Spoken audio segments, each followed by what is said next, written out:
Одним словом, що ми маємо станом на зараз? У нас згоріло все. Катя Ботвинник. Мене звуть Даша Горобець, і я частина проєкту, що називається «Божевільна школа». Це він. Это та история, с которой мы к вам пришли сегодня. Ми взяли на себе відповідальність за освіту наших дітей. І ми розділяємо цю відповідальність із нашими дітьми. Учиться можно очень по-разному на самом деле. И что это не подготовка к жизни, как принято думать, а это уже жизнь. Жизнь-то она одна, и у детей, и у нас. И мы поняли, что мы хотим приложить кучу усилий для того, чтобы прожить эту жизнь вместе и прожить ее счастливо. И вот эта концепция счастья прямо сейчас, и то, что мы живем сейчас, а не готовимся к жизни потом, она привела нас к идее создать семейную свободную школу.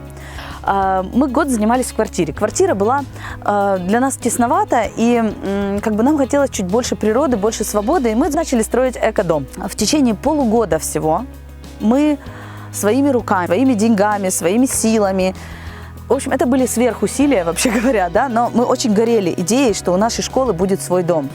В Новый год случилось великое чудо.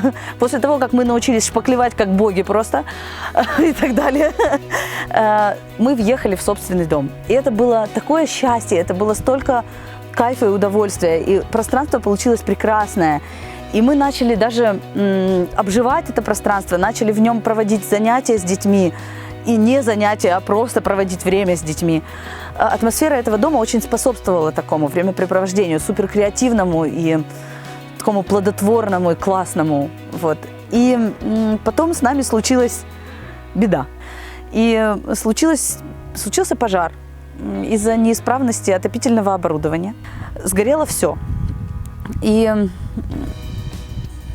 сначала это было ощущение очень сильного отчаяния и безысходности. Потому что мы как бы понимали, что у нас нет никаких ресурсов сейчас. Ни денег, ни сил, ни запала, ни огня для того, чтобы как-то поднимать это, искать вообще какие-то другие пути.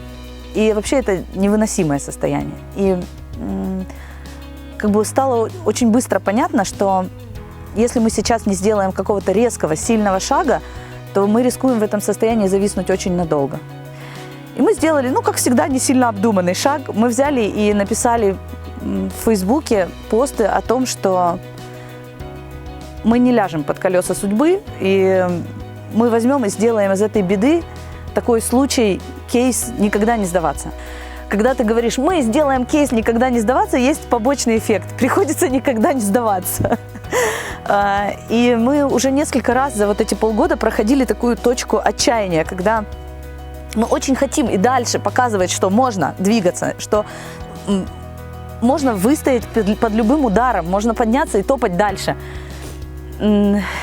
И очень хочется продолжать это, но на каждой точке отчаяния мы понимаем, что у нас просто нет для этого ресурсов. И в первую очередь у нас просто нет больше денег. Вот сейчас мы на очередной точке такого дна, когда мы выложили все, что у нас есть, все, что нам удалось заработать, все, чем нам помогли. И нам удалось сделать уже, на мой взгляд, невозможное. С вашей огромной помощью, друзья. Да? Мы сделали вот эти стены, мы сделали крышу, окна. Внутри нам предстоит еще треть пути, как минимум. И мы хотим предложить людям, которым не безразлична наша история, которые тоже почувствовали, что это как-то откликнулось, помочь нам любым пожертвованием. Это... Если вы готовы прийти и помочь нам руками, придите и помогите нам руками. Если вы готовы перечислить нам какую-то, любую сумму, даже минимальную, просто ваше участие уже поддержит нас. Это даст нам силы искать и двигаться дальше. Мы хотим вокруг этого дома с очень необычной историей собирать очень необычных людей, которые бросают вызовы всем системам и всегда задают вопрос «зачем?». Я только учусь задавать этот вопрос, кстати.